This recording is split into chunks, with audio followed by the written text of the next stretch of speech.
नमस्कार, मैं राज पुरोहित मधुर जी। आप देख रहे हैं एस्ट्रो तक। ग्रहण, सूर्य ग्रहण लग रहा है और चंद्र ग्रहण अभी होली के दौरान लगा ही था। इस नए वर्ष में दो ग्रहण और ऐसे समय पर लग रहे हैं जिस समय नए वर्ष में लोग अपने कार्यों में संभल रहे हैं। ग्रहण के दौरान क्या करना चाहिए, क्या नहीं करना चाहिए, कौन कौन सी गलतियां ऐसी हो जाती हैं जो शारीरिक रूप से, मानसिक रूप से पीड़ात्मक स्थिति में आपको लेके चली जाती हैं। ये पूरे वीडियो को आप ध्यान से सुनिएगा, समझिएगा कि आपको क्या करने से बचना है। सबसे पहली बात ये कि सूर्य ग्रहण लगा हुआ है, भारत में है या किसी अन्य देश में है, आप कहीं भी बाहर खड़े होकर के रेस्टोरेंट में या कहीं भी आप भोजन कर रहे हैं, कहीं भी रास्ते में कुछ खा पी रहे हैं, हो सकता है कि सूर्य ग्रहण चल रहा हो उस समय आप जल पी रहे हो। तो ऐसी परिस्थितियों में ये सारी चीज़ें विषाक्त हो जाती हैं, जीवन में इसका दुष्प्रभाव पड़ने लगता है। कभी दिमाग पर पड़ेगा, कभी पेट पर इसका असर पड़ेगा, कभी अल्सर बढ़ सकता है, माइग्रेन बढ़ सकता है, आदि नाना प्रकार की चीज़ें ऐसी बढ़ सकती हैं। तो आपको क्या क्या सावधानी बरतनी चाहिए, इस पूरी वीडियो में आपको जानकारी दी गई है, आप इसे ध्यान से सुनना है। सबसे पहली बात, सूर्य ग्रहण के दौरान रसोई से जुड़ा कोई भी कार्य आपको बिल्कुल नहीं करना चाहिए। इस दौरान भोजन बनाने से लेकर के और भोजन करने तक सभी कामों में आपको विशेष रूप से सावधानी बरतने की बहुत बड़ी आवश्यकता है। और सूर्य ग्रहण होने पर कभी भी सुई से जुड़ा काम जैसे सिलाई, कढ़ाई, बुनने का या कैंची से काटने का, अगर ऐसा काम कोई आप कर रहे हैं तो आपके जीवन पर इसका बड़ा नकारात्मक प्रभाव पड़ता है। यानी पूरा जीवन, फिर ये कह सकते हैं कि वह वर्ष जब तक कोई दूसरा ग्रहण काल चक्र नहीं आएगा या कोई पूजा पाठ यज्ञिक अनुष्ठान आपके घर में नहीं होगा, तब तक विवाद ही विवाद होंगे। तो इसलिए ऐसे कार्यों से बचें। तीसरा विषय यह भी रहेगा, जो माताएं गर्भवती स्थिति में हैं या गर्भ की स्थिति में हैं, उन माताओं को ग्रहण के दौरान किसी भी तरह की चीज़ों को ना तो छीलना चाहिए, ना काटना चाहिए, या फिर ऐसा भी कि अगर आप कोई चीज़ खा पी रही हैं तो अगर उसमें तुलसी दल ना पड़ा हो तो उसके पान करने से भी बचना चाहिए। उसका कारण, इससे होने वाले बच्चे पर, उस जातक पर नकारात्मक प्रभाव पड़ता है और इसीलिए जन्म के पश्चात, जन्म के बाद बहुत सारे जातक विकलांग होते हैं, नेत्रविहीन होते हैं, आदि नाना प्रकार की परिस्थितियों में वो जन्म लेते हैं। क्यों? क्योंकि ग्रहण के दौरान कुछ न कुछ माताओं के द्वारा ऐसी परिस्थिति का निर्माण हो जाता है। अब ग्रहण के दौरान आपको जो सोने की प्रवृत्ति है, बहुत आलसी हैं, हो सकता है आप रात में जॉब करके आए हों और दिन में सो रहे हों, तो प्रयास करें कि एक दिन अगर आप नहीं सोएंगे तो उस सोने से आपकी शारीरिक, मानसिक मनोदशा खराब नहीं होगी।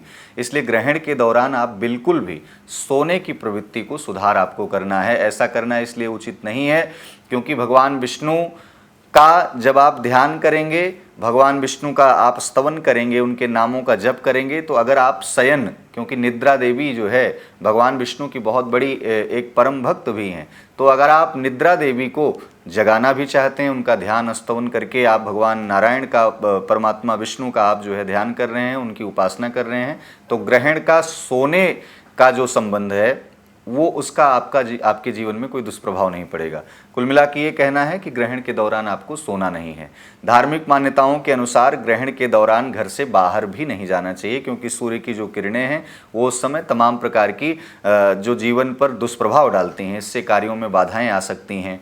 या आप देखिए कि आप यात्रा करते हैं तो यात्रा में अचानक कोई ना कोई ऐसे आकस्मिक दुर्घटनाएं हो जाती हैं, तो इसका दुष्प्रभाव पड़ता है। तो इसलिए जहाँ भी हैं आप, अपने एक छत्र छाया में, एक भवन में, मकान में, आप कहीं ऐसी जगह पे, देवालय में, मंदिर में आप बैठे रहें कि जहाँ आप बाहर न निकलें।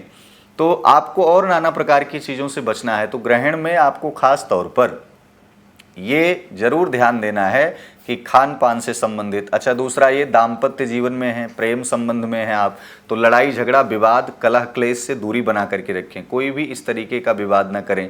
कोई नई प्रॉपर्टी, नया वाहन आप खरीदने जा रहे हैं और उसी समय खरीद रहे हैं, इससे भी आपको बचना है। विशेषकर यात्रा कहीं दूरी की आपने बना रखी है तो आपको खास करके यहाँ पर आपके बचाव की आवश्यकता है कि आपको इन तमाम गतिविधियों से बचना चाहिए। अच्छा, खगोल विज्ञान के मुताबिक देखा जाए कि जब चंद्रमा पृथ्वी और सूर्य के बीच से, जब चंद्रमा पृथ्वी और सूर्य के बीच से गुजरता है, इस स्थिति में सूरज की रोशनी धरती पर पहुंच नहीं पाती और इसी घटनाक्रम को विशेषकर सूर्य ग्रहण का रूप दिया जाता है। ये विज्ञान के अनुसार बताया जाता है। तो वस्तुतः आपको ये समझना होगा कि सूर्य ग्रहण के दौरान आपको नाना प्रकार की ऐसी गतिविधियों से बचना है। अच्छा, अब क्या करना चाहिए, करना आपको ये चाहिए कि स्नान ध्यान करने के पश्चात सूतक काल में भोजन न करें, ग्रहण के दौरान भोजन न करें, बैठ करके ध्यान करें, चिंतन करें। आप शिक्षित अपने शिक्षा के चीज़ों को, आप पढ़ाई पाठ्यक्रमों को आप उसमें संलग्न हो सकते हैं। आप किसी फाइल को कंप्लीट कर सकते हैं। आप अपने घर में बैठ करके अन्य कोई भी चीज़ कर सकते हैं जो धार्मिक प्रवृत्ति की हो, शिक्षा से संबंधित हो। अन्य खान पान और शयन की क्रिया से, लड़ाई झगड़े विवाद से, कोई डील करने से आपको बचना चाहिए और ज़्यादा से ज़्यादा परमात्मा का, भगवान का, विष्णु का, माँ भगवती का ध्यान स्तवन करना चाहिए। और सूर्य के लिए जितना ज़्यादा हो सके उतनी प्रार्थना करो, क्योंकि सूर्य पिता का कारक होता है, सूर्य तेज का कारक होता है, सूर्य पूरे संसार को प्रकाशित करता है। तो ऐसे ही आपके जीवन में सूर्य का प्रभाव, सूर्य आपकी कुंडली में स्ट्रांग रहे, आपके जीवन में स्ट्रांग रहे, आपके निर्णय लेने की क्षमता, आपका यश, आपका वैभव, आपकी कीर्ति सदैव, आपका परचम लहराता रहे। इसलिए सूर्य की उपासना करें, भगवान विष्णु की उपासना करें। तो ध्यान रहे, जितनी बातें आपको बताई गई हैं उतना आप अपने दिमाग में इसको, पूरे वीडियो को सुनने के, समझने के पश्चात आप ग्रहण के दौरान इन कार्यों को करने से बचें और भगवान की उपासना की तरफ अधिक से अधिक रहें। यदि कोई बात समझ में आपकी नहीं आती है तो कमेंट बॉक्स में आप प्रश्न कर सकते हैं, आप हमारे साथ जुड़ सकते हैं। साथ ही साथ एस्ट्रो तक पर आप ऐसी तमाम जानकारियों को प्राप्त करने के लिए हमारे साथ बने रहें। नमस्कार। समस्याओं का समाधान चाहते हैं और चाहते हैं कि आपकी समस्याओं को ज्योतिष के माध्यम से सुलझाया जाए, तो आप हमसे संपर्क कर सकते हैं, जुड़ सकते हैं एस्ट्रो तक पर।